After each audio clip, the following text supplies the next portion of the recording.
నమస్తే అండి అందరికీ. నేను మీ Madhavi Krishna. Welcome to my channel Madhavi Krishna's Telugu కథలు, తెలుగు స్టోరీస్. నీ మీద నాకు పార్ట్ 5.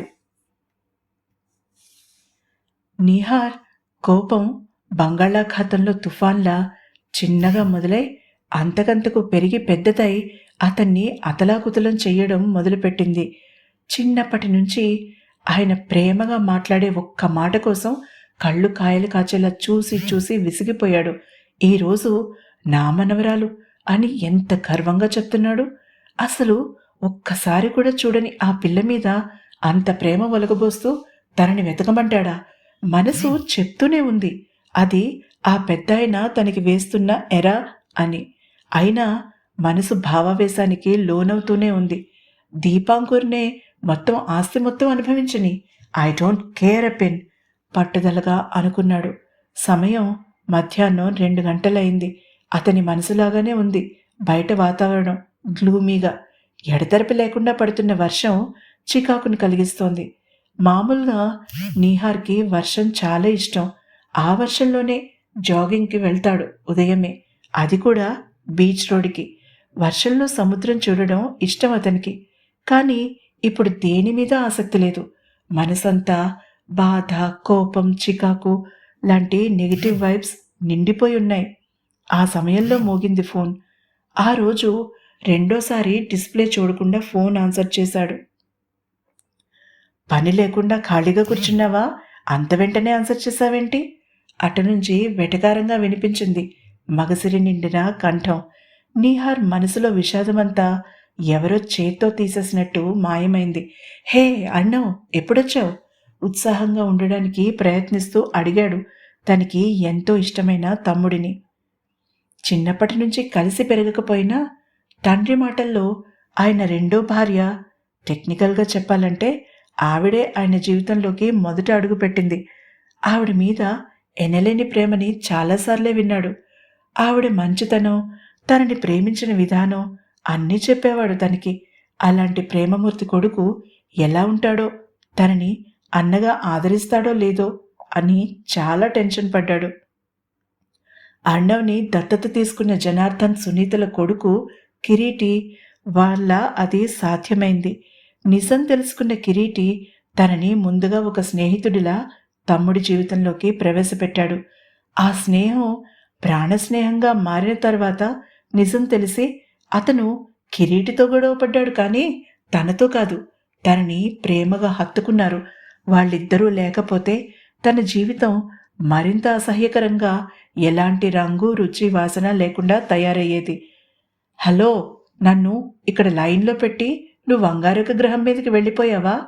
అటు నుంచి చెవిలో గట్టిగా అరిచినట్టుగా అర్ణవ్ కంఠం వినబడేసరికి ఆలోచనల నుంచి బయటపడ్డాడు నీహార్. నేను బయలుదేరాను, సాయంత్రానికి వస్తాను అని చెప్పాను. నీ దగ్గర నుంచి రెస్పాన్స్ లేదు అలిగినట్టుగా అన్నాడు. తను అందరికన్నా చిన్న అన్న పాయింట్ని అవకాశం దొరికినప్పుడల్లా తెగవాడుకోవడం అలవాటు అర్ణవ్కి.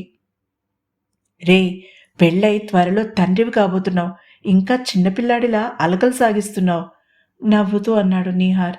అప్పుడే తండ్రినేంటి, ముందు నీ పెళ్ళి కావాలి. నీ పిల్లలు నన్ను బాబాయ్ అని పిలవాలి, అప్పుడే నాకు పిల్లలు అన్నాడు సీరియస్గా అర్ణవ్. ఆ సెంటిమెంట్కి నీహార్ మనసు బరువెక్కిపోయింది. ఆ లెక్కన అది జరిగే పని కాదు అన్నాడు నవ్వడానికి ప్రయత్నిస్తూ. ఏ, నీకు పిల్లలు పుట్టరని డాక్టర్ సర్టిఫై చేశారా?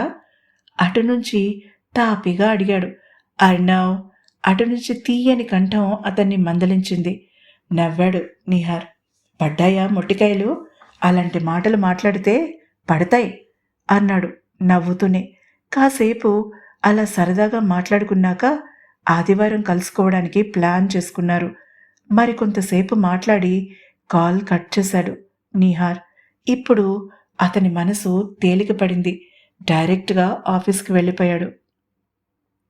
బాస్, ఇంత వర్షం పడుతున్నా జనాలు బాగానే వస్తున్నారు, కొత్త ఆర్డర్స్ 2 అంటూ చెప్పి హుషారుగా బిల్లింగ్ చేసి ఆ స్లిప్ని కస్టమర్కి ఇచ్చింది ఆలేహ్య.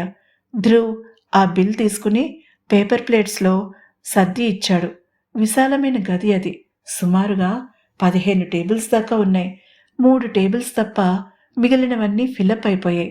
సెల్ఫ్ సర్వీస్ కావడంతో వచ్చి డబ్బులు పే చేసి కావలసినవి తీసుకువెళ్తున్నారు. ఎక్కువ మంది స్టూడెంట్స్ ఉన్నారు. చకచకా బిల్ చేస్తూ ఒక్కొక్కసారి తనే ఆర్డర్ సర్వ్ చేస్తోంది ఆలేహ్య. ధ్రువ్ టేబుల్స్ క్లీన్ చేసి వస్తున్నాడు. అతను ఇంకా కొద్దిగా కుంటడం గమనిస్తూనే ఉంది. తను టేబుల్స్ క్లీన్ చేస్తానని ఆఫర్ చెయ్యబోయి అతని కళ్ళలో భావం చూసి ఆగిపోయింది. కొట్టేలా ఉన్నాడు అలా అడిగితే. అందుకే కౌంటర్ వెనుకే తన పని చూసుకుంటోంది. వర్షం పెద్దది కావడంతో కాఫీకి ఆర్డర్స్ పెరుగుతున్నాయి. ఐస్ క్రీంలకి కూడా. వర్షంలో ఐస్ క్రీం మజాయే వేరు. సాయంత్రం 5 గంటలే అయినా వర్షం వలన 6 దాటిపోయినట్టుగా ఉంది. ఇక తను బయలుదేరితే బెటరేమో అనిపించినా ఆలేహ్య ధ్రువ్ని పని మధ్యలో ఒక్కడినే వదిలి వెళ్ళలేకపోయింది. ఒక టేబుల్ ఖాళీ కావడంతో అతను అది సెట్ చేయడానికి వెళ్ళాడు. అప్పుడే ఒక అమ్మాయి అబ్బాయి లోపలికొచ్చారు. చూడగానే ప్రేమికులని తెలుస్తూనే ఉంది. ఆ అమ్మాయి సింపుల్గా ఉన్న స్టైలిష్గా ఉంది. పింక్ కలర్ గౌన్లో ఉంది. భుజాల దాకా ఉన్న షాంపూ చేసిన జుట్టుని ఫ్రీగా వదిలేసింది. వంకీల జుట్టు కావడంతో భలే గమ్మత్తుగా ఎగురుతోంది గాలికి. సన్నగా పొడవుగా మోడల్లా ఉంది. ఆ గౌన్లో ఆమె కాళ్ళు మరింత పొడవుగా కనిపిస్తూ ఆలేహ్యలో కొద్దిగా ఈర్ష్యని కలిగించింది. తనకి అలాంటి అంగసౌష్ఠవం ఉంటే ఎంత బావుండును అని మనసులోనే నిట్టూర్చింది. ఆలేహ్య బొత్తుగా ముద్దుగా ఉంటుంది. మరీ అంత పొడవు కూడా కాదు. సరిగ్గా 5 అడుగుల 1 అంగుళం పొడవు. ఆ వచ్చినమ్మాయి పొడవు కోసం తాను ఏమైనా చేసేస్తుంది కదా అని కూడా అనుకుంది మనసులో. ఆమె చేతిని పట్టుకుని లోపలికి వస్తున్న అబ్బాయి చాలా అందంగా స్మార్ట్గా ఉన్నాడు. కానీ ఏదో ఆఫ్ అయినట్టుగా అనిపించింది అతనిలో. ధ్రువ్ అప్పుడే ఆ టేబుల్ క్లీన్ చేసి వెనక్కి తిరగబోతున్నాడు. బాస్, వేడిగా ఏమున్నాయి? కూర్చుంటూ నిర్లక్ష్యంగా అడిగాడు. మెల్లగా అతని వైపు తిరిగాడు ధ్రువ్. అక్కడ టేబుల్ మీద మెన్యూ ఉంది, చూసి ఆర్డర్ చేయండి అన్నాడు కామ్గా. వీటిల్లో ఏది వేడిగా ఉంటుందో మాకెలా తెలుస్తుంది? మరింత నిర్లక్ష్యంగా అడిగాడు. పింక్గా ఉన్న అమ్మాయి ఇబ్బందిగా కదిలింది. డెఫినెట్గా ఐస్ క్రీమ్ అయితే వేడిగా ఉండదు అరుణ్. అతని ఫోకస్ని తన మీదకి తిప్పుకోవడానికి ప్రయత్నిస్తూ అంది. ఆమె మాటలకి ధ్రువ్ పెదవుల మీద అందమైన నవ్వు ప్రత్యక్షమైంది. ఎందుకో తెలీదు, అతని నవ్వు ఆమెని రిలాక్స్ చేసినట్టుగా తేలికగా ఊపిరి పీల్చుకుంది. అక్కడ సెల్ఫ్ సర్వీస్ అన్న బోర్డు చూసింది. Please give us some time మర్యాదగా ధ్రువ్ వైపు చూస్తూ అని మెన్యూ అందుకుంది. ధ్రువ్ చిన్నగా తల పంకించి కౌంటర్ వైపు నడిచాడు. అరుణ్కి ఎందుకో చూడగానే ధ్రువ్ నచ్చలేదు. తన గర్ల్ ఫ్రెండ్ అతన్ని ఇంప్రెస్ చేయడం కోసం జోక్ వేయడం అస్సలు నచ్చలేదు. ఈర్ష్య మనిషిని సరిగ్గా ఆలోచించనివ్వదు. మాట బయటికి వచ్చాక వెనక్కి తీసుకోవడం జరగనే జరగదు. అందుకే అంటారు పెద్దవాళ్ళు, కాలు జారినా పర్వాలేదు కానీ మాట జారకూడదని. దాన్ని సరిచేసుకునే అవకాశం ఉండదు. మాట మిగిలిపోతుంది. అరుణ్ విషయంలో అదే జరిగింది. ఓ, సెల్ఫ్ సర్వీస్ ఎందుకు ఇప్పుడు అర్థమైంది నాకు. మనకి ఈయన గారు ఆర్డర్ సర్వ్ చేసేసరికి మళ్ళీ వెచ్చబెట్టుకు రావడానికి వెళ్ళాలి అన్నాడు ధ్రువ్ కొద్దిగా కుంటడం చూసి. ఒక్కసారిగా అక్కడ నిశ్శబ్దం ఏర్పడింది. అందమైన మొహం వెనుక ఎంతటి అందవికారమైన మనసు ఉందో అప్పుడు అర్థమైంది ఆలేహ్యకి. బాస్ని సపోర్ట్ చేయాలన్న పిచ్చ పొజిటివ్నెస్ కలిగింది ఆమెకి. ధ్రువ్ చాలా నచ్చాడు ఆమెకి. ఒక ఫ్రెండ్గా ఉన్నాడు కానీ బాస్గా లేడు. పని మొదలుపెట్టాక అన్ని దగ్గరుండి నేర్పుతున్నాడు సహనంతో. అతని గర్ల్ ఫ్రెండ్ మొహంలో షాక్ కనిపించింది అతని కామెంట్కి. అరుణ్, తప్పుగా మాట్లాడుతున్నావు అతని చేతి మీద తన చేతిని వేసి మృదువుగా చెప్పింది. ధ్రువ్ ఒక్క క్షణం ఆగి ముందుకు కదిలాడు. అతని పిడికిలి బిగుసుకోవడం అరుణ్ గమనించాడు. అప్పుడు రిలాక్స్ అయ్యాడు. బుల్లెట్లా అతని వైపుకు దూసుకుపోబోయిన ఆలేహ్యని ఆపేశాడతను. సాంగ్స్ మార్చు, మెలోడీస్ పెట్టు ఆర్డర్ వేశాడు. ఇక చేసేది లేక ఆలేహ్య బిల్లింగ్ కౌంటర్ వైపు నడిచింది.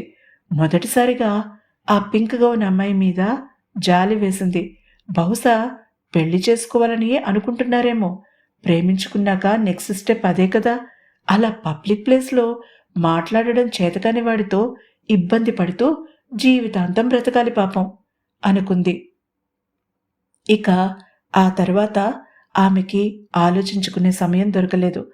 టకటకా బిల్ చేసి ఆర్డర్ని ధ్రువ్కి పంపడంలో మునిగిపోయింది.